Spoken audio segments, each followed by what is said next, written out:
بسم اللہ الرحمن الرحیم رب اشرح لی صدری ویسر لی امری واحلل عقدۃ من لسانی یفقہوا قولی.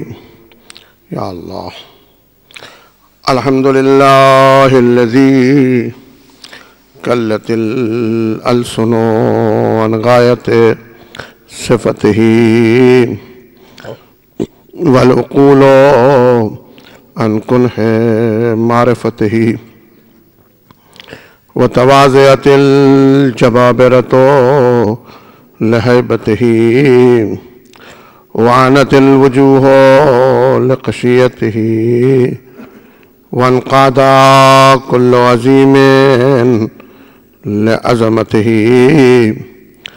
ثم الصلاة والسلام علی نیر الاعظم نتیجت العالم جد الحسن والحسین مولانا ابی القاسم محمد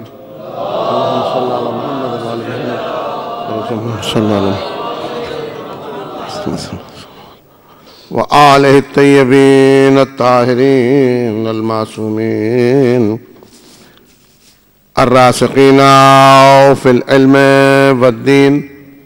اما بعد، قال اللہ تعالی فی کتاب المحکم بسم اللہ الرحمن الرحیم وَلَقَدْ آتَيْنَا دَاوُودَ وَسُلَيْمَانَ عِلْمًا وَقَالَ الْحَمْدُ لِلَّهِ الَّذِي فَضَّلْنَا عَلَى كَثِيرٍ مِّنْ عِبَادِهِ الْمُؤْمِنِينَ. وَوَرِثَ سُلَيْمَانُ دَاوُودَ. اللهم كن لوليك الحجة ابن الحسن صلواتك عليه وعلى آبائه في هذه الساعة وفي كل ساعة وليا وحافظا وقائدا وناصرا ودليلا وعينا حتى تسكنه أرضك طوعا وتمتعه فيها طويلا. پر محمد علیہ صلوات. اللہم صلی علی محمد. مولا حسین آپ کی حاجات کو پورا فرمائے، آپ کو ہر بلا و مصیبت سے محفوظ فرمائے. آپ میں جو بے اولاد ہیں ان کو اولاد عطا فرمائے، جو با اولاد ہیں ان کی اولاد کو پروان چڑھائے. بانیان مجلس، حاضرین مجلس کی حاجات کو پورا فرمائے. آپ کی جتنی اموات ہیں اس دنیا سے جا چکے ہیں ان سب کو اہل بیت کا مہمان قرار دے.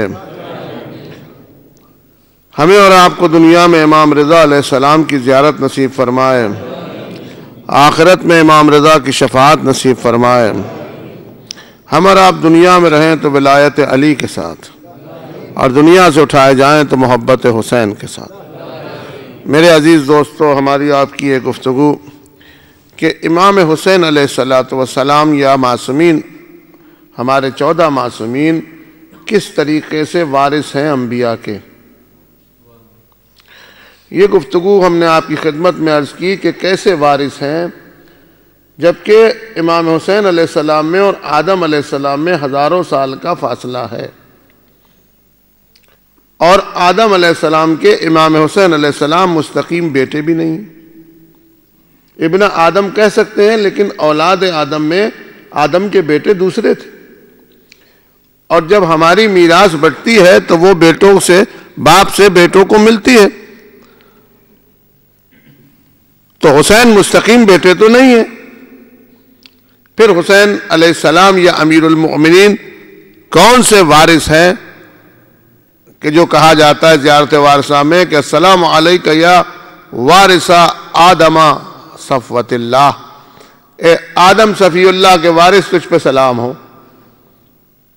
اور اس کو آج تک کسی نے رد بھی نہیں کیا ہے، اور یہ زیارت ہماری قوم کا، افراد کا، مومنین کا ایک وتیرہ ہے جسے شب جمعہ میں حق کو ادا کیا جاتا ہے۔ اور اس لیے حکم ہے کہ اگر تم زیارات کے معاملے میں وہاں نہ جا سکو تو یہی کلمے کہہ کر اپنے دل کو اطمینان دلا لیا کرو کہ جو کائنات کا وارث ہے اس کی وراثت سے ہمیں کچھ نہ کچھ مل جائے گا۔ اس لیے تنہا امام ہے جس کے لیے اگر آپ نہ جا سکے ان ایام پر جس میں زیارات لکھی ہیں، تو حکم ہے کہ شمال کی طرف دیکھو، جنوب کی طرف دیکھو، زمین کی طرف دیکھو، آسمان کی طرف دیکھو، اور دیکھنے کے بعد 3 مرتبہ کہو صلی اللہ علیہ یا ابا عبداللہ الحسین۔ 3 مرتبہ حسین کو سلام دو، اپنی مجبوری کا اظہار کرو، تو یہ جو تم اعلان کر رہے ہو کہ تم آدم کے وارث ہو، تم نوح کے وارث ہو، حسین ابن علی تم سے قبول کر لیں گے۔ اور کیا آپ نے مانا کوئی ایسی چیز ہے جسے ہم سے بار بار کہلوایا جا رہا ہے کہ ہم حسین کو کہتے ہیں کہ تم فلاں کے وارث ہو، تم خالی آدم ہی کے نہیں بلکہ نوح کے بھی وارث ہو۔ اور وراثت میں جائیداد نہیں ہے، مادی چیزیں نہیں ہیں، پھر کس چیز کے وارث ہیں؟ میں نے کل ایک نقطہ آپ کی خدمت میں عرض کیا تھا، جیسے قوم اپنے یہاں کے انجینئر اور ڈاکٹروں کی وارث ہوا کرتی ہے، جو آپ کے پہلے ڈاکٹر انجینئر چلے گئے ان کا علم جو بکھرا ہوا ہے آپ کے سینے میں آیا، سینے بسینے، آپ اس کے وارث ہیں۔ وہ آپ ڈاکٹر سے شجرہ نہیں ملا ہوا لیکن اس کے نسخے آج بھی ہیں۔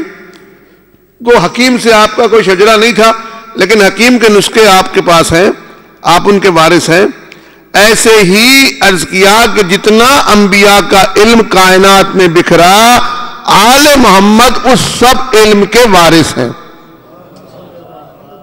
وہ سارے علم کے وارث ہیں۔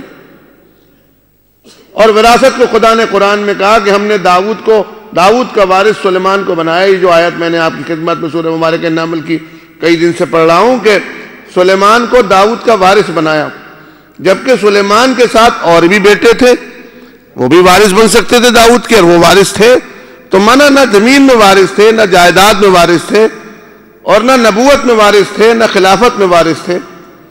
چونکہ نبی کو، امام کو اختیار نہیں ہوتا کہ اپنے بعد اپنا خلیفہ خود بنا دے، بلکہ وہ محتاج ہوتا ہے پروردگار کے حکم کا کہ خدا کہے کہ یہ خلیفہ ہے، اس لیے وہ خلیفہ کا اعلان ہوتا ہے، ورنہ اپنی مرضی سے نہ وہ امام بنا سکتا ہے، نہ وہ نبی بنا سکتا ہے، نہ وہ خلیفہ بنا سکتا ہے۔ اس لیے ہمارے یہاں جو اسلام میں خلافت ہے وہ 4 شخصیتوں پر مبنی ہے ہماری فقہ کے مطابق۔ پہلا خلیفہ کائنات میں آدم صفی اللہ ہے، اس لیے اللہ نے اسے کہا انی جاعل فی الارض خلیفہ، یہ قرآن کی آیت ہے، قرآن کی روح سے۔ تو آدم زمین پر پہلے خلیفہ ہیں، اور دوسری خلافت جو اللہ نے زمین پر دی ہے وہ حضرت داؤد علیہ السلام کی ہے، کہ قرآن نے کہا یا داؤد انا جعلناک خلیفتاً فی الارض، اے داؤد میں نے تجھے زمین پر اپنا خلیفہ قرار دیا ہے۔ مانا یہاں بھی بندوں کا اختیار نہیں ہے بلکہ خالق کا اختیار ہے۔ اور تیسری خلافت میں خدا موسیٰ نے اللہ سے کہا کہ پروردگار میرے بھائی کو میرا جانشین، میرا خلیفہ بنا دے، چاہتے تو خود بھی بنا لیتے۔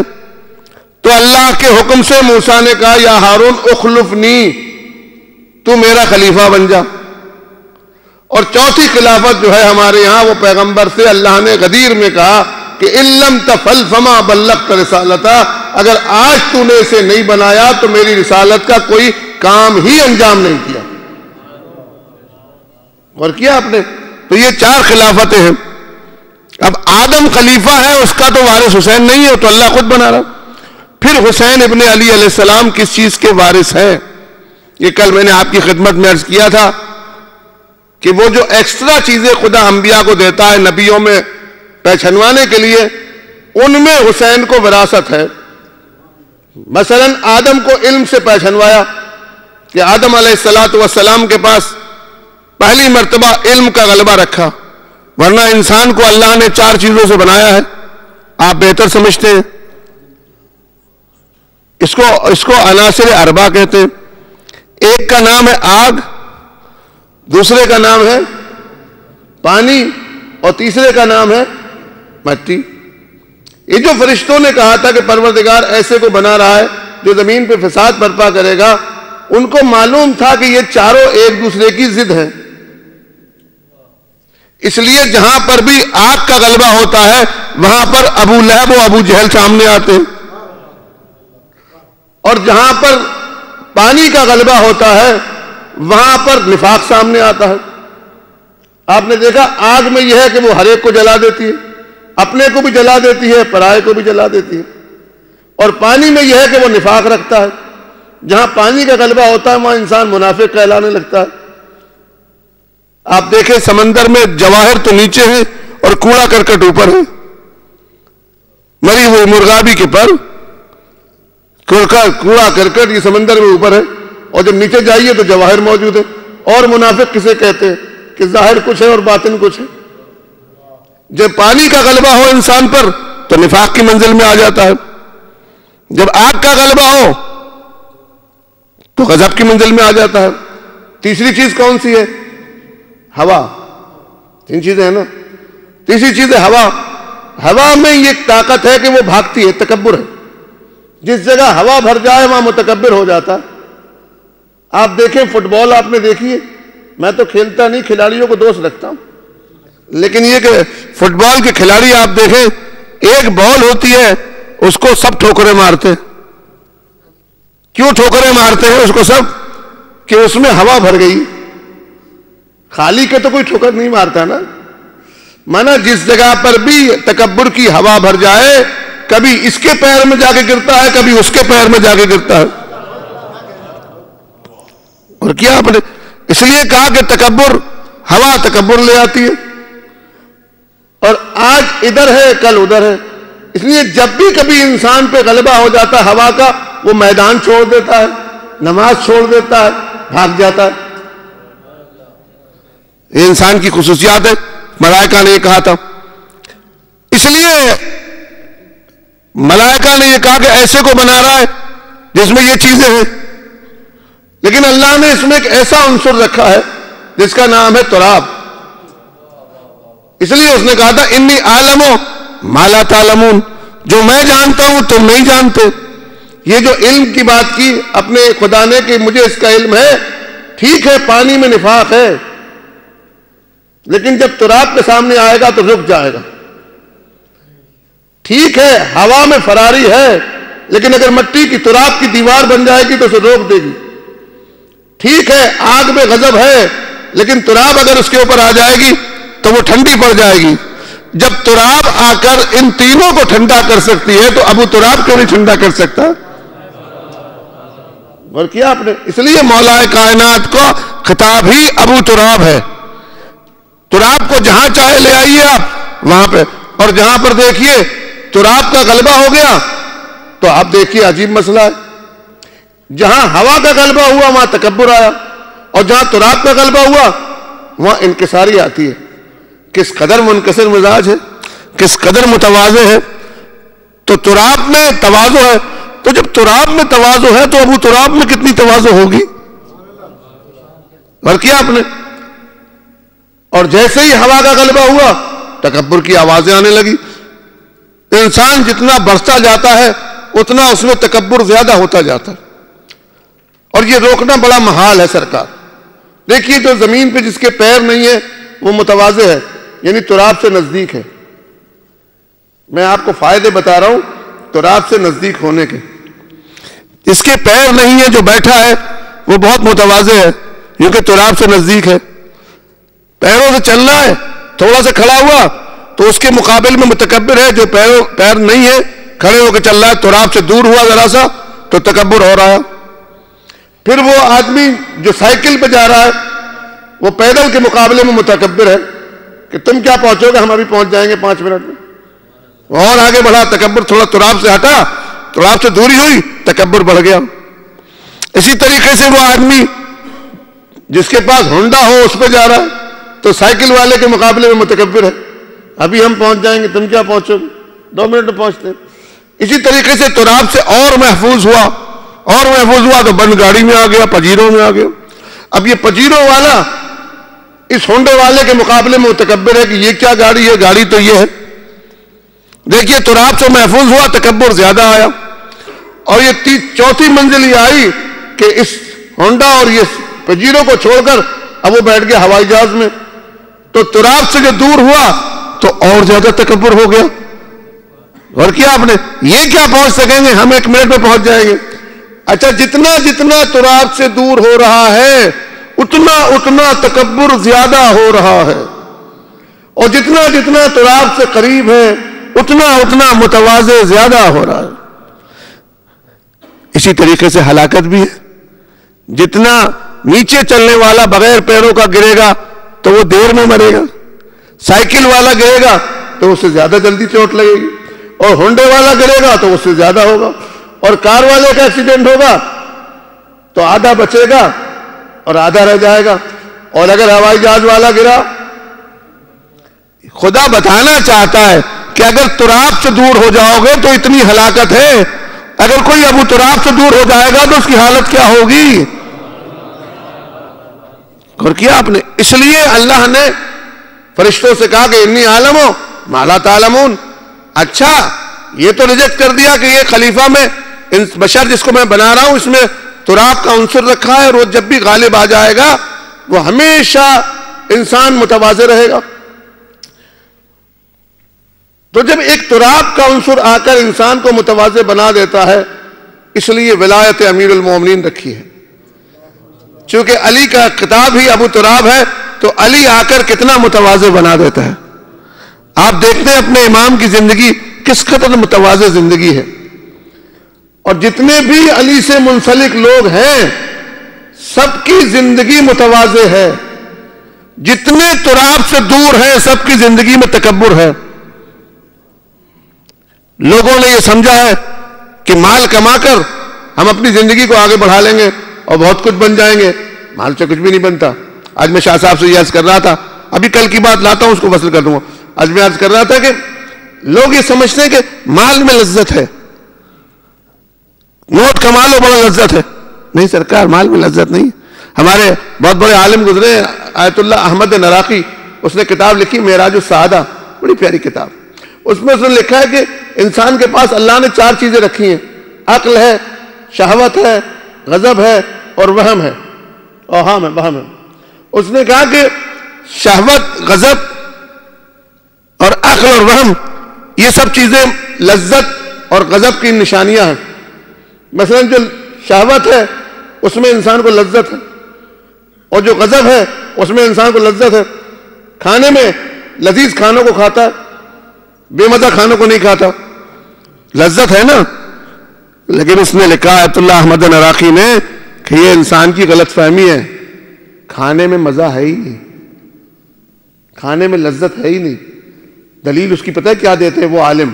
کہتا ہے تم نے آج کھانا کھایا ہے، اعلیٰ سے اعلیٰ ٹیسٹ والا کھانا کھا لو، فرائی مرغی، پلاؤ، مٹر، کیا کیا بناتے ہیں وہ لسٹ لے کے آتے کہ یہ لے آئیں آپ کے لیے، ان میں سے سب کھا لیجئے آپ.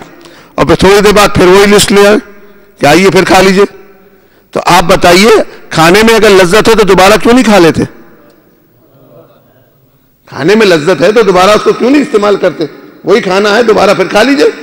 جواب یہ ملا کہ ایک مرتبہ کھانے کے بعد اب وہ نہیں ہے تو منع، اس میں لذت نہیں ہے، یہ صرف شہوت کے بھرنے کے لیے پیٹ ہے. کبھی اس کو دوبارہ آپ کھا سکتے ہیں، اور اگر کھائیں گے تو آپ کا معدہ قبول نہیں کرے گا، آپ کی عقل قبول نہیں کرے گی. ایک مرتبہ کھانے کے بعد اچھے سے اچھا کھانا دوبارہ کھانے کی طبیعت نہیں ہوتی. تو پھر لذت کس چیز میں؟ اس میں تو لذت نہیں ہے. پھر لذت اس میں ہے کہ ایک مجلس کر لو دوبارہ پھر لذت ہے، ایک مرتبہ قرآن پڑھو دوبارہ پھر مزہ آتا ہے، ایک مرتبہ حسین کا نام لو دوبارہ پھر آتا ہے. آپ بار بار مجلسیں کرتے جاؤ، کبھی آپ کا نفس یہ نہیں کہے گا کہ ہمارا دل بھر گیا، ہماری طبیعت بھر گئی. تو جس چیز کو اللہ نے لذت بنایا ہے اس کا نام ہے آل محمد کی ولایت. بتا مل کے صلوات پڑھ مہاں.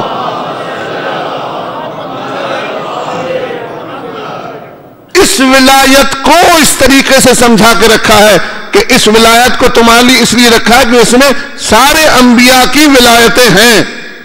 جو 14 معصومین کی ولایت ہماری رکھی ہے، اس میں کہا ہر نبی کی ولایت کا سلسلہ اسی کے اندر ہے۔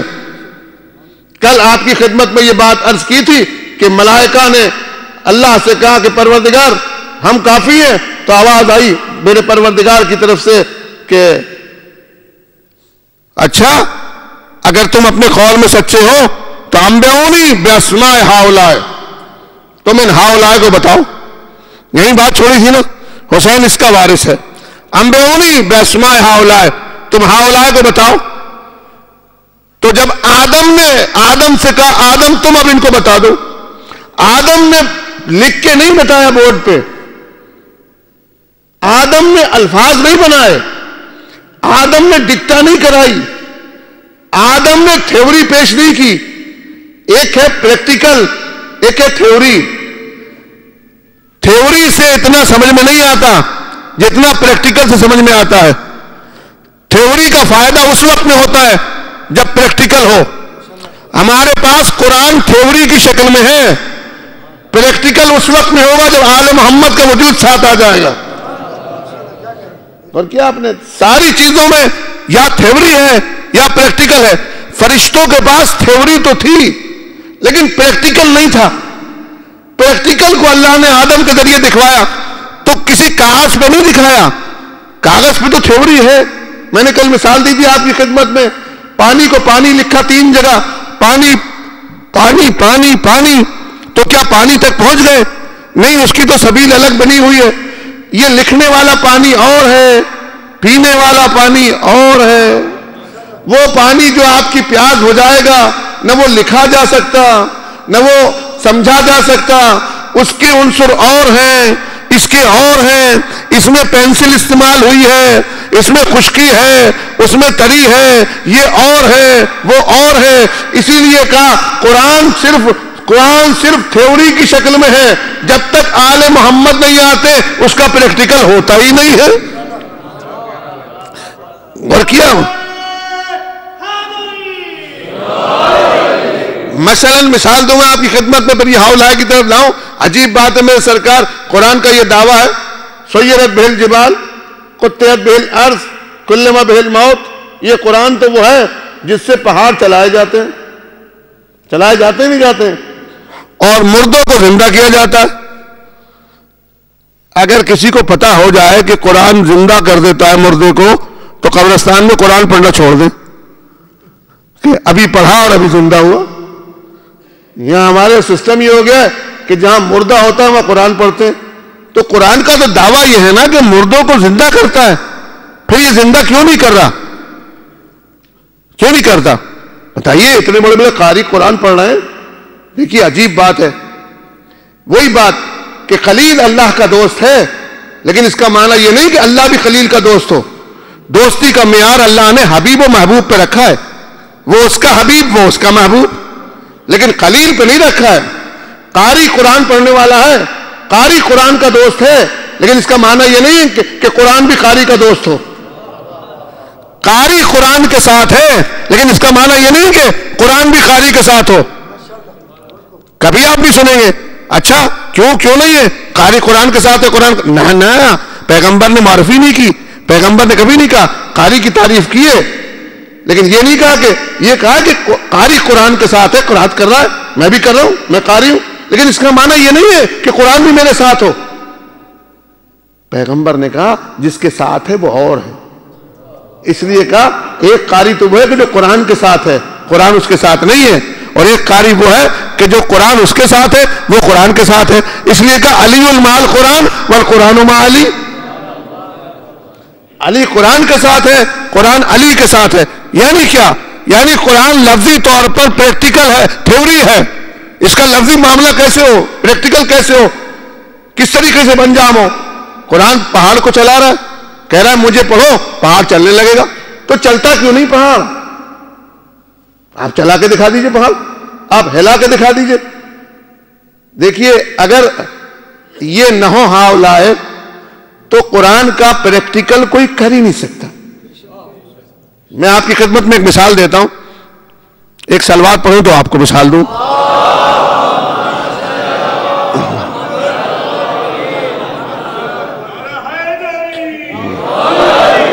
قرآن نے کہا کہ لو انزلنا ھذا القرآن علی جبل، اگر اس قرآن کو پہاڑ پہ اتارتے تو کیا ہوتا؟ علی جبل، سورہ حشر کی آیت ہے۔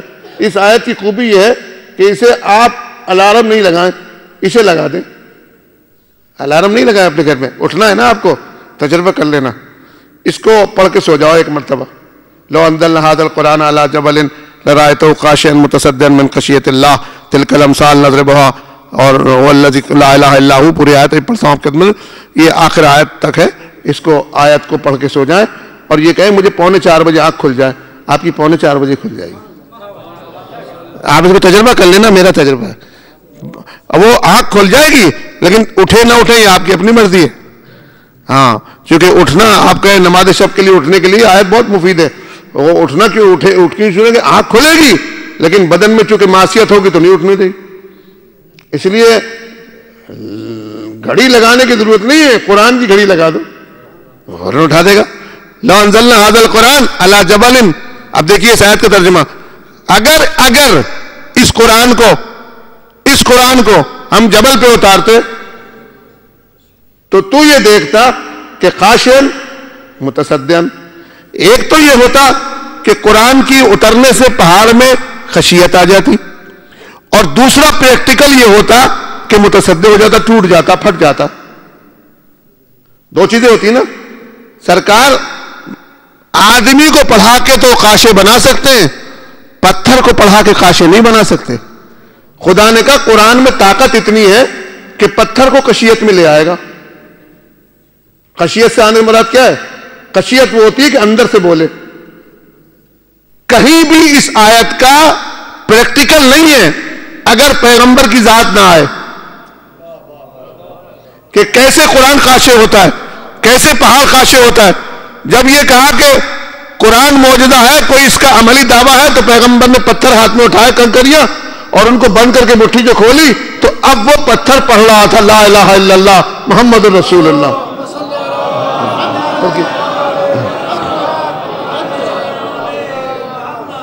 غور کیا آپ نے؟ یہ کلمات پڑھ رہا تھا تو خاشع ہوا یا نہیں ہوا؟ تو قرآن نے کہا ہوتا ہے، یہ تھیوری ہے، پریکٹیکل پیغمبر کا ہاتھ ہے۔ میں بات یہ ثابت کرنا چاہ رہا ہوں۔ اسی طریقے سے قرآن نے کہا اگر یعنی سپوز، اگر ہم ایسا کرتے، کیسا؟ قرآن کو پہاڑ پہ اتاریں گے نہیں۔ آپ دیکھیں، اگر یہ جمبو جٹ یہاں اتر آتا، اگر جمبو جٹ طیارہ ہمارے مسجد کے اوپر اتر جاتا، اگر اترے گا نہیں، اترتا ایئرپورٹ پہ ہی ہے۔ لوگ غلط فہمی میں ہی سمجھے کہ قرآن پہاڑ پہ اتر جائے گا۔ او بھائی، کبھی ہوائی جہاز گھر پہ اترا؟ جمبو جٹ اترا کبھی؟ ڈبل منزل طیارہ، اس کے لیے تو خاص ایئرپورٹ بنائی ہے۔ یہ تو سمجھانے کے طریقے ہیں، اتارنے کا ایئرپورٹ تو قرآن کا، محمد کا قلب ہے۔ تم غلط سمجھ بیٹھے ہو۔ لو انزلنا ھذا القرآن علی جبل، ہم اس کو اتارتے، پریکٹیکل نہیں ہے، پریکٹیکل تھیوری نہیں ہے، اتارتے تو دیکھتا پہاڑ خشیت میں آ جاتا، اور دوسرا اس کا کام کیا ہوتا؟ متصدع، وہ ٹوٹ جاتا، ٹکڑے ہو جاتا۔ ہائے ہائے ہائے، پریکٹیکل ہے، تھیوری نہیں ہے۔ اگر علی نہ آئے، اگر مولا نہ آئے تو تھیوری نہیں ہے۔ سمجھ میں نہیں آئی؟ بتائیے۔ اب ہم سمجھے اس دور میں آپ کو سمجھانا ہمارے لیے بڑا آسان ہے۔ پہلے کے مولوی بڑی مصیبتیں اٹھا کے گئے، وہ سمجھانے میں بڑے پاپڑ بیلتے ہوں گے، ظاہر ہے سائنس نے اتنی ترقی کی نہیں تھی، اب سمجھانا بڑا آسان ہے۔ میرے ایک دوست ہیں، بڑے اچھے مولانا ہیں، وہ یہ مجھ سے پوچھتے تھے آخر آپ نے اپنے گھر پہ یہ کیا لگا رکھا ہے؟ میں نے کہا کیا؟ کہ لے ایک پرچم اور ایک بانس باندھ کے لگا رکھا ہے۔ میں نے کہا سرکار اس سے میرا کسی سے رابطہ ہے؟ تو وہ کہتے تھے یہ بالکل بدعت ہے، یہ صحیح نہیں ہے، اس سے کوئی رابطہ نہیں ہوتا۔ اوہو، اب جب سائنس نے ترقی کی اور موبائل کا اینٹینا آ کے لگا تو آپ کو حیرت ہوگی کہ وہ جو مولوی صاحب پوچھتے تھے انہوں نے اپنے گھر پہ اینٹینا لگوا لیا، انہوں نے لگوا لیا۔ اب میں نے دیکھا کہ بہت بڑا لوہے کا وہ لگا ہوا، اس میں اوپر ایک گراف سا بنا ہوا لگا، تو میں گیا گھنٹی بجائی، میں نے باہر نکلے، میں نے صوفی صاحب، میں نے کیا کیا یہ آپ نے؟ کہ مولوی، میں نے کہا مولوی صاحب یہ بدعت کیا کیا؟ اس سے کیا ہے؟ یہ کیا لگایا آپ نے؟ لوہے کا باز، لوہے کا ایک ٹکڑا اس میں اوپر لگا رکھا، فٹ کر رکھا. کہ لے سرکار اس سے مجھے ایک تو پیسے ملیں گے میرے لگے گا، اور علاقے کو کنیکشن صحیح مل جاتا ہے. علاقے کو کنیکشن صحیح مل جاتا ہے. میں نے ہاتھ جوڑ کے منہ چوم کے ان کو کہا کہ آپ کو پیسے مل رہے ہیں اور علاقے کو کنیکشن مل رہا ہے، موبائل کو صحیح کنیکشن مل رہا ہے. تو ہم نے جو لگایا تھا کہ ہمارے علاقے کو کنیکشن مل جاتا ہے عباس کے علم سے، بتائیے آپ اب آسان ہے یا نہیں ہے؟ صرف پریکٹیکل تھا، تھیوری نہیں تھی. رابطہ آپ کا ہو جائے گا جہاں پر آپ کا کنیکشن لگ گیا، علم لگ گیا، پرچم لگ گیا، وہاں آپ کا رابطہ ارباب سے ہو جائے گا. جیسے موبائل کے کنیکشن میں آپ کا رابطہ ہو گیا، سب کو کنیکشن ملنے. ایک تار کا اینٹینا سب کو کنیکشن دے دیتا ہے، ایک مولا کا علم سب کو دے دیتا ہے.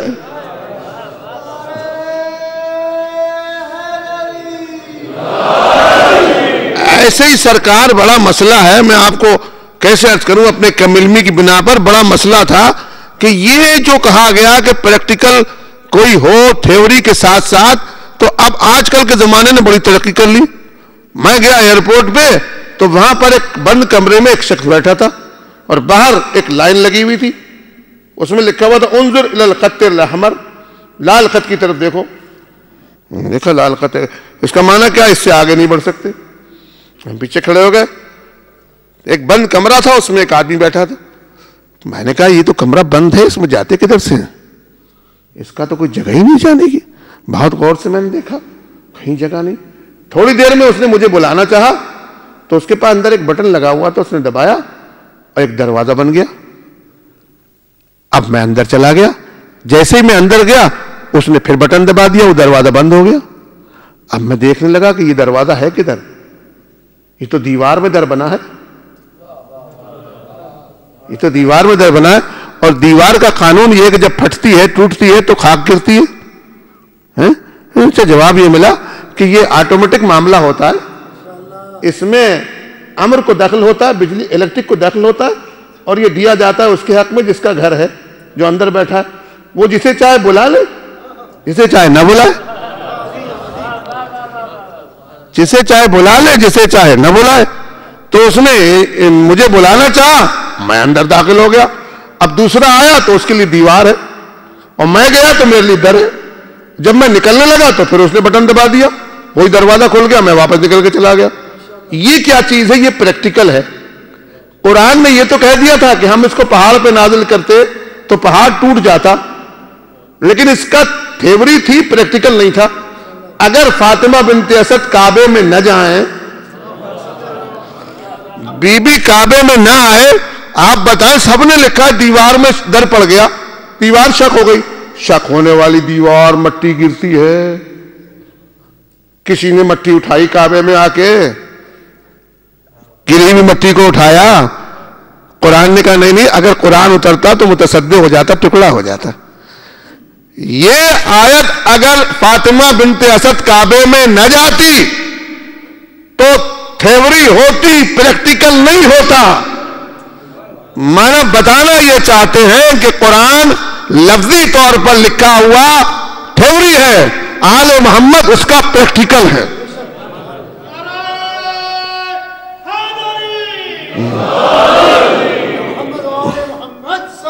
اللہم صلی علی محمد. غور کیا آپ نے؟ تو یہ جو لفظ آپ کی خدمت میں لایا کہ آدم نے کیا چیز کی تھی، کیا تھیوری بتائی تھی یا پریکٹیکل؟ فرشتوں کو جو یہ بتایا تھا، اگر آپ کہتے ہیں تھیوری بتائی تھی تو انہوں نے پہلے ہی بتا دی تھی کہ سبوح قدوس، ہمارے پاس ہے رب الملائکہ، ہم تیری تسبیح کر رہے ہیں. اور پروردگار کیا ہم نحن نقدس و نسبح، ہم تیری تقدیس کے لیے بھی کافی ہے، تسبیح کے لیے بھی کافی ہے. اللہ کے ناموں کے لیے تو کافی تھے، اور ان سے اچھا کون نام لے سکتا ہے؟ اللہ نے کہا یہ پریکٹیکل کے چکر میں پڑے ہوئے نے تھیوری کراؤ، یہ تھیوری کے چکر میں انہیں پریکٹیکل بتاؤ. پریکٹیکل، اب پریکٹیکل کیسے بتائیں؟ پریکٹیکل کے لیے کتاب کی ضرورت نہیں ہے، پریکٹیکل کے لیے قلم کی ضرورت نہیں ہے، پریکٹیکل کے لیے لکھنے کی ضرورت نہیں ہے، بلکہ وہ حجاب ہٹا دو،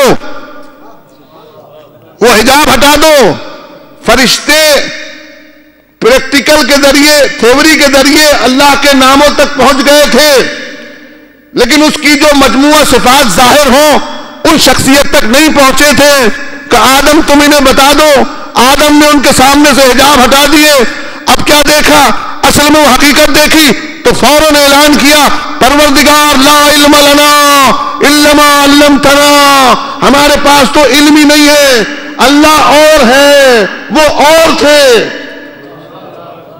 وہ الگ تھے، یہ الگ ہے. انہیں اللہ نہیں کہہ سکتے جنہیں آدم نے دکھایا ہے. وہ اللہ نہیں تھے، وہ اللہ کے وہ جلوے تھے کہ جن کے ذریعے سے اللہ سمجھ میں آتا تھا. اور میں نے آپ کی خدمت میں اگر یاد ہو تو چوتھی تقریر میں تیسری میں عرض کیا تھا کہ دیکھنے کے لیے جلوے کو کوئی وسیلہ ہوتا ہے، کوئی سہارا ہوتا ہے. آپ کو آفتاب کو بچے کو دکھانا ہے تو کاغذ پہ دکھایا تھا تو تھیوری تھی. اب سمجھانے کے لیے آئینے کو لائے. جیسا آئینہ سامنے آفتاب کے کیا، آئینے میں آفتاب نظر آنے لگا. وہ آفتاب لفظی نہیں ہے، وہ حقیقت ہے. ولایت کا آئینہ فرشتوں کے سامنے آدم نے کر دیا. اللہ جمال میں بھی نظر آنے لگا، اللہ کمال میں بھی نظر آنے لگا.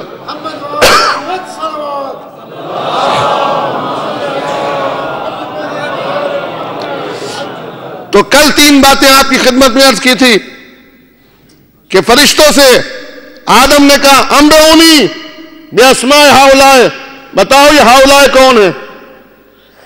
قیامت جب ہوگی سورہ نساء میں اعلان ہوا فکیف اذا جئنا من کل امۃ بشہید وجئنا بک علی ہؤلاء شہید.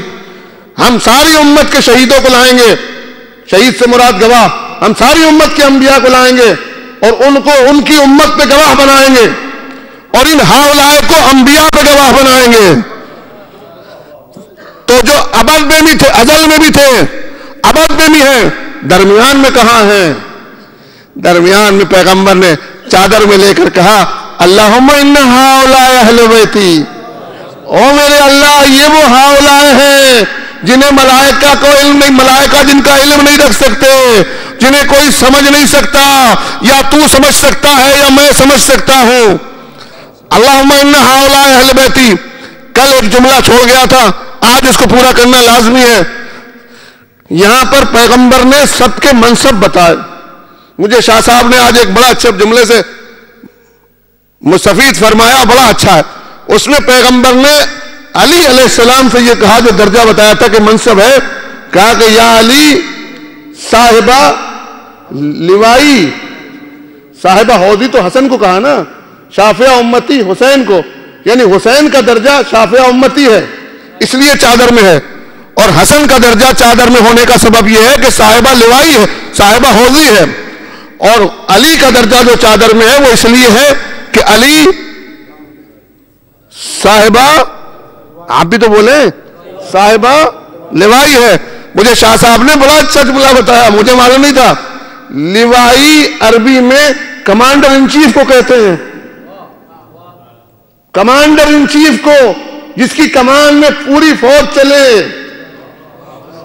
اے علی، اب ترجمہ کرو، اے علی تو میری نبوت کا کمانڈر ان چیف ہے. تیری مرضی سے لوگ ارسٹ ہوتے ہیں، تیری مرضی سے لوگ آزاد ہوتے ہیں.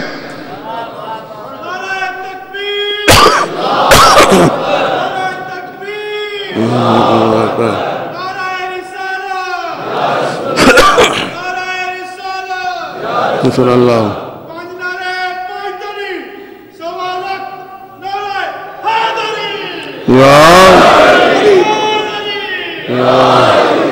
اب یہاں پر عجیب جملہ ہے، صاحبہ لوائی اندر آ جاؤ. فلما اکتملنا جمیعا تحت الکساء. جب سب جمع ہو گئے، اجماع نہیں، تکمیل ہو گیا. او ما بید الیمنا، آسمان کی طرف سیدھا ہاتھ اٹھایا نبی نے. اللہ اکبر. پروردگار یہ میرے اہل بیت ہیں، یہ ہؤلاء ہیں. یہاں پر ایک جملہ میں اپنی طرف سے عرض کر رہا ہوں کہ سارے اہل بیت کا پیغمبر نے تعارف کرایا اور درجے بتائے. حسن کا درجہ بتایا صاحبہ حوضی، حسین کا درجہ بتایا شافع امتی، اور علی کا درجہ بتایا، صاحبہ لوائی، زہرا کو کچھ نہیں کہا. بےزتی تو پہلے بھی کہا تھا، عزیز ٹکڑا ہے. زہرا کا چادر میں آنے کا منصب بیان نہیں کیا کہ قسام اذن میں کیسے آئی، حالانکہ اس نے بھی کہا تھا کہ اتاذن لی. جب یہ مسئلہ پیش آیا، میں نے اس کو کراچی میں ایک جگہ فوجی ایریا میں پڑھا تو وہاں پہ لوگ اچھل پڑے کہ یہ کیا نقطہ آپ نے پیش کیا ہے، مجھے میرے پاس نہیں تھا، یہ اہل بیت نے دیا مجھے. جب اللہ نے دیکھا کہ پیغمبر نے 4 کی تعریف کر دی ہے، ان کی تعریف کر دی ہے، زہرا کی نہیں کی ہے، تو پھر کہا میرے حبیب اب بانٹ لیتے ہیں. تو نے ان کی تعریف کی ہے، میں اب اس کی تعریف کروں گا. تو نے ان کا منصب بتایا ہے، میں اب اس کا منصب بتاؤں گا. تو نے ان کو پہچنوایا، میں اب اس کو پہچنواؤں گا. یا ملائکتو سکان سماواتی، پیغمبر نے تو چادر میں پہچنوایا تھا، اللہ نے آسمانوں میں پہچنوا دیا. یا ملائکتو سکان سماواتی، اور زمین و آسمان کی مخلوق سنو، میں تمہیں نہیں بناتا لیکن اس کی وجہ سے، اس منصب کی وجہ سے جبا ہے. میں آسمان تجھے نہیں بناتا، میں زمین تجھے نہیں بناتا، میں فرشتوں تمہیں نہیں بناتا. کہا اس میں کون ہے؟ تو پیغمبر تو بتا چکے تھے نا کہ شافعہ امتی ہے، صاحبہ لوائی ہے، صاحبہ حوضی ہے. یہ نہیں کہا، کہہ دیتا شافعہ امتی، صاحبہ لوائی، صاحبہ حوضی. کہ نہیں، وہ منصب اس نے بتائے ہیں، یہ منصب میں بتاؤں گا. ہم فاطمہ و ابوہا و بالہا و بنوہا.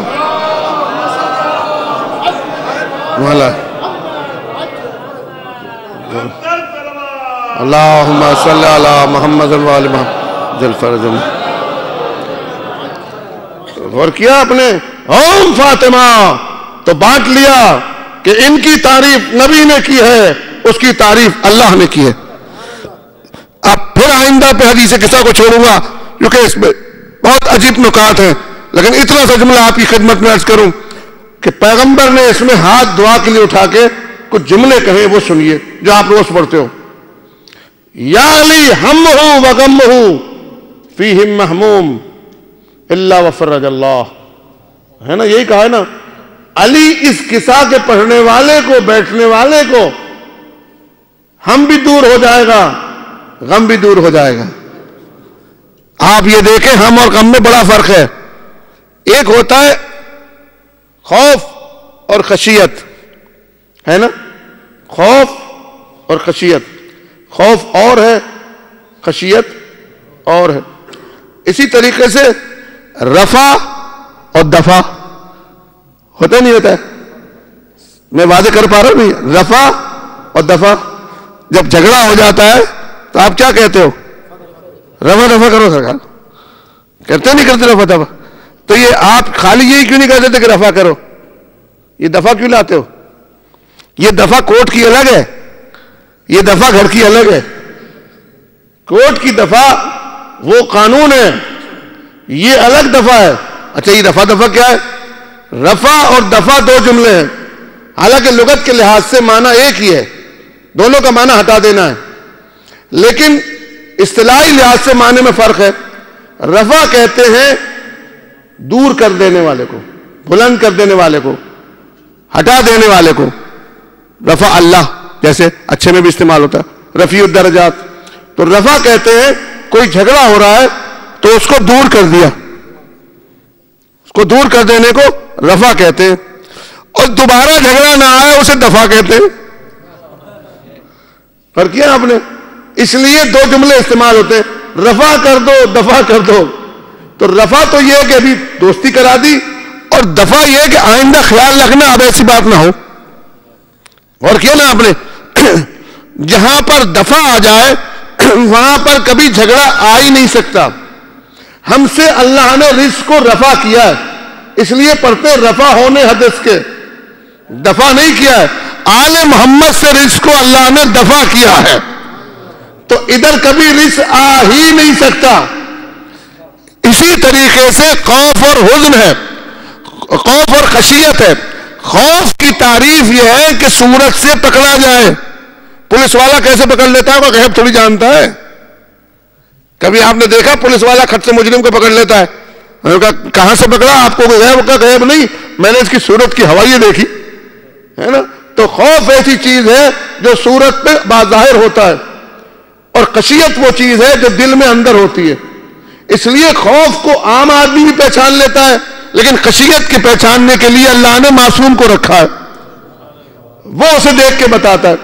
اسی طریقے سے ہم اور غم دو الگ معنی میں ایک ہی ہیں، لغتی لحاظ سے ایک ہی ہیں، لیکن اصطلاح میں ڈبل معنی ہے. ہم اس کو کہتے ہیں جو آ رہا ہو، اور غم اسے کہتے ہیں جو آ چکا ہو. اور کیا آپ نے کتنی عجیب بات ہے، ہم اسے کہتے ہیں جو آ رہا ہو، غم اسے کہتے ہیں جو آ چکا ہو. کسی کا باپ مر جائے تو وہ ہم زدہ نہیں ہے، غم زدہ ہے، آ چکا. کسی کو بیماری کا ڈر ہو تو وہ غم زدہ نہیں ہے، ہم زدہ ہے. غور کیا نا آپ نے؟ اب آپ لے چلیے اس آپریشن کو ڈاکٹر کے پاس، لندن سے فارسیس کر کے آیا ہے، اور اس کی گھنٹی بجا کے پوچھی ڈاکٹر صاحب مجھے ایک تو ہم ہے اور ایک غم ہے، آپ کو کوئی ان دونوں میں ہم و غم کی تکلیف کی کوئی ٹیبلٹ ہے؟ تو وہ کہے گا ویلیم 5 ٹیبلٹ ہے، جو ہم میں بھی دیتا ہوں اور غم میں بھی دیتا ہوں. لیکزیٹونل ہے جو ہم میں بھی دیتا ہوں اور غم میں بھی دیتا ہوں. زینکس ہے جو ہم میں بھی دیتا ہوں اور غم میں بھی دیتا ہوں. دنیا میں ایک ہی ٹیبلٹ ہے، ہم ہو تو اسے کھا لو اور غم ہو تو اسے کھا لو. اچھا یہ ٹیبلٹ دے گی کیا آپ کو؟ ہم والے کو کیا کرے گی، غم والے کو کیا کرے گی؟ دونوں کو سلا دے گی. وہ ڈاکہ پڑتا ہے تو پڑ جانے دے، تو سو جا. وہ مرتا ہے تو مر جانے دے، تو سو جا.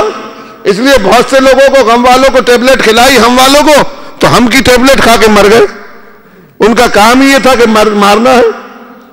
جو ٹیبلٹ میں مار دے اس پہ تو یقین ہے، اور جو ہم کو بھی دور کر دے، غم کو بھی دور کر دے، اس پہ یقین نہیں. اب پیغمبر نے 2 ٹیبلٹیں بتائی، 2 مرض بتائے، ایک ہم مرض ہے ایک غم مرض ہے. ان دونوں کی ٹیبلٹ تو ڈاکٹر کے پاس تو ایک ہی ہے، الگ الگ ٹیبلٹیں کہاں ملیں گی؟ کہ یا علی جو اس قصہ میں آ جائے، جو اس ذکر کو پڑھے، جو اس کو سنے، اس کا ہم بھی دور ہوگا، اس کا غم بھی دور ہوگا. غم کیسے دور ہوگا؟ ایسے دور ہوگا کہ غم زدہ کو بتاتے ہیں کہ تیرا مرا ہی نہیں، مرا ہے تو علی کے پاس گیا ہے، اب تجھے گھبرانے کی ضرورت کیا ہے. اور ہم زدہ کو یہ کہتے ہیں کہ تجھے ہم کس بات کا، جس کے ساتھ مولا علی کی مدد ہو، وہ ہم کیوں رکھے، ہم تو علی کو رکھتے ہیں.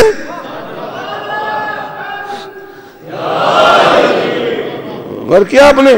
اس لیے کہا یا علی ہم ہو غم ہو فیہم ہم الا وفرج اللہ، اللہ اس کے ساتھ فرج کر دے گا، ہم کو بھی مٹا دے گا، غم کو بھی مٹا دے گا. تو پھر وہی بات کہ قرآن تھیوری ہے، پیغمبر اور اس کی آل پریکٹیکل ہے. اگر خالی لے کے چلیں گے تو قرآن سمجھ میں نہیں آئے گا، قرآن کو خالی رکھیں گے تو اہل بیت سمجھ میں نہیں آئیں گے. اس لیے دونوں کا ساتھ رکھنا لازمی ہے. بقیہ بات آپ کی خدمت میں کل عرض کروں گا. تو حسین ابن علی اس چیز کے وارث ہیں کہ آدم نے پڑھایا تھا حسین کی ولایت کو، اور حسین اس ولایت کا رکھنے والا ہے. فرشتے آج بھی حسین سے پڑھتے ہیں، قیامت تک پڑھتے رہیں گے. قیامت میں بھی ان کی ضرورت ہے، ہمیں ہی نہیں ملائکہ کو بھی ضرورت ہے، پیغمبر کی ملائکہ کو بھی ضرورت ہے. انشاءاللہ آپ کی خدمت میں عرض کروں گا کہ اگر پیغمبر اور اس کی آل دنیا میں نہیں آئے تو انبیاء کا درجہ بڑھتا ہی نہیں، انبیاء کو کوئی سمجھ ہی نہیں سکتا. کائنات میں سب سے افضل ملائکہ کو سمجھا جائے گا، چونکہ ملائکہ میں یہ طاقت ہے کہ ملائک لوح تک جاتے ہیں. کوئی ایسی شخصیت ہو بشر میں کہ وہ بشری جنبہ رکھتی ہو جو لوح سے اوپر چلی جائے، تاکہ پتہ ہو کہ ملک افضل نہیں ہے، محمد و آل محمد افضل ہے.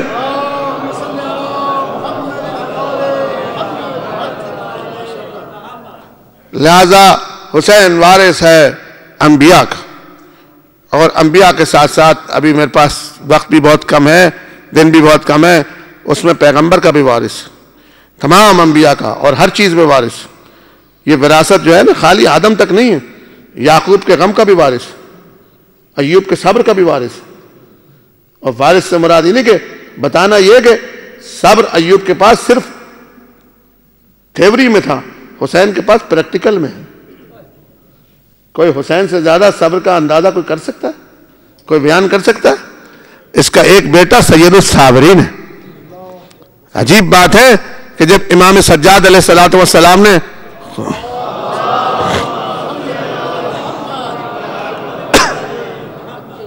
خطبہ دیا یزید کے دربار میں، تو امام نے یہ فرمایا تھا کہ میں اس کا بیٹا ہوں جو اصبر الصابرین ہے، یعنی صابروں کا بھی باپ ہے۔ امام سجاد نے اپنے دادا علی کو خطاب کیا تھا، میں اس کا بیٹا ہوں جو اس نے دو قبلوں کے پیچھے نماز پڑھی، میں اس کا بیٹا ہوں جس کا سر شمشیر لگی، میں اس کا بیٹا ہوں کہ جو اصبر الصابرین ہے۔ امام پہ میرا سلام ہو۔ نہیں معلوم کربلا کے صبر سے زیادہ علی کا صبر کیسے بتایا کہ مولا علی کا صبر امام کے صبر سے بھی زیادہ ہے، حالانکہ صبر کا جو شاہ ہے، بادشاہ ہے، وہ امام سجاد ہے۔ اللہ اکبر۔ امام علی علیہ السلام کا صبر ایسا کیسے؟ اگر کبھی خدا نے توفیق دی تو میں اس صبر کی وضاحت کروں گا۔ امام حسین علیہ السلام کے سامنے اس کی ماں، اس کی بہن بیٹیوں کو کسی نے مارا نہیں تھا، تازیانہ نہیں مارا تھا، لیکن علی پہ یہ ستم گزر چکا تھا۔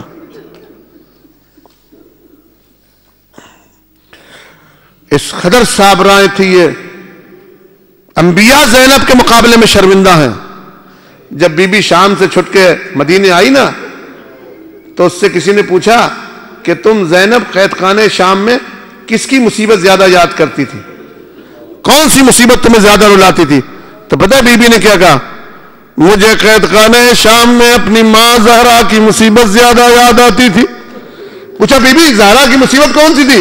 آپ پر تو بے انتہا تازیانے پڑے۔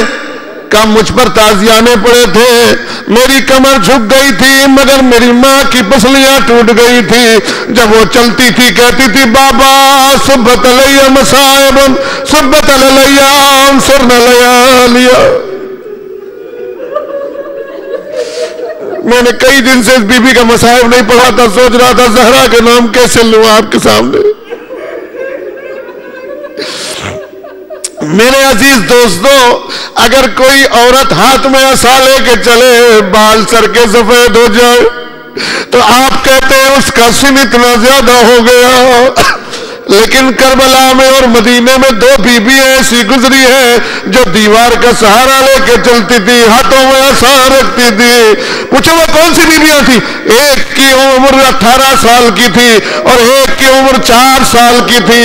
جو 18 سال کی تھی وہ محمد کی بیٹی تھی، کہتی تھی بابا تیرے جانے کے بعد میرا سہارا لٹ گیا، میرا سلام ہو اس عصمت کی بڑی زہرا پر۔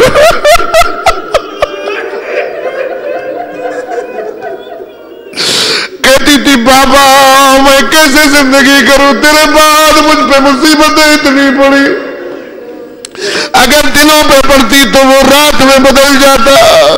دیکھا کہ کیوں عصا لے کے چلتی ہے؟ بال سفید کیوں ہو گئے؟ کسی نے کچھ بھی نہیں لکھا، لیکن یہ لکھا ہے پدر کی جدائی میں زہرا کے بال سفید ہو گئے تھے۔ زہرا سے پوچھا تمہارے بال سفید کیوں ہو گئے؟ کہا علی کی مصیبت نے میرے بال سفید کر دیے، میرے بال سفید کر دیے۔ یہ بی بی پھر بھی 18 سال کی تھی، اس نے کچھ دنوں رات دیکھے تھے، لیکن ایک بی بی ایسی ملتی ہے جس کی عمر 4 سال کی ہے، اس کے سر کے بال سفید ہے، اور جب چلتی ہے تو دیوار کا سہارا لے کے چلتی تھی۔ یہ کہتی تھی 18 سال والی بابا تیرے بعد مجھ پہ مصیبتیں ایسی پڑی، اور وہ 4 سال والی کیا کہتی تھی؟ بابا تیرا سر کس نے کاٹ ڈالا، بابا میرے پیشوارے کون لے گیا۔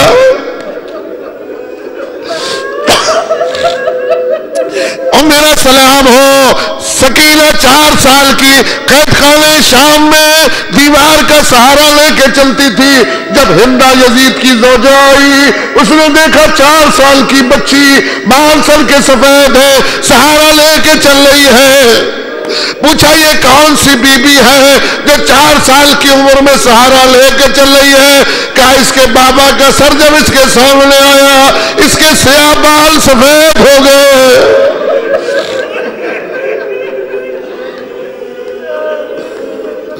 خدا آپ کو کسی غم میں نہ رلائے، اس کے سیاہ بال سفید ہو گئے۔ کہا یہ جوار کا سہارا لے کے کیوں چل رہی ہے؟ کہا اتنی گرسنا ہے، اتنی بھوکی ہے، اس سے کھڑا نہیں رہا جا سکتا۔ کہا تو پیروں پہ کیوں نہیں کھڑی ہوتی؟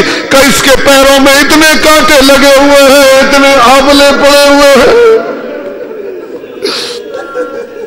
یہ مصیبت تھی جو زینب کبریٰ نے جب مدینے آئی نا تو پوچھا بی بی آپ خیت خانے شام میں کس کا ذکر کر کے زیادہ روتی تھی؟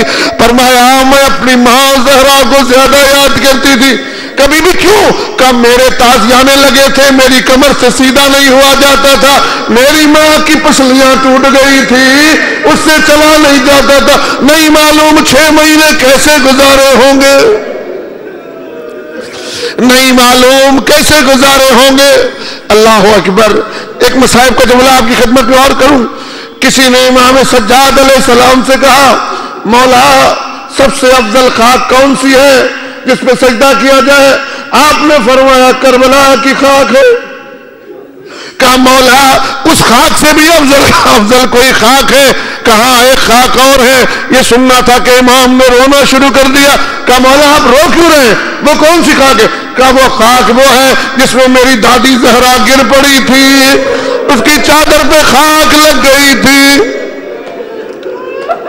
میرا سلام ہو ان عصمت کی پریوں پر، میرا سلام ہو اس زینب کبریٰ پر جس کے سر پر بار بار پتھر لگ رہے تھے، جس کے سر سے خون بہ رہا تھا، کہتی تھی واہ محمدہ واہ غریبہ واہ حسینہ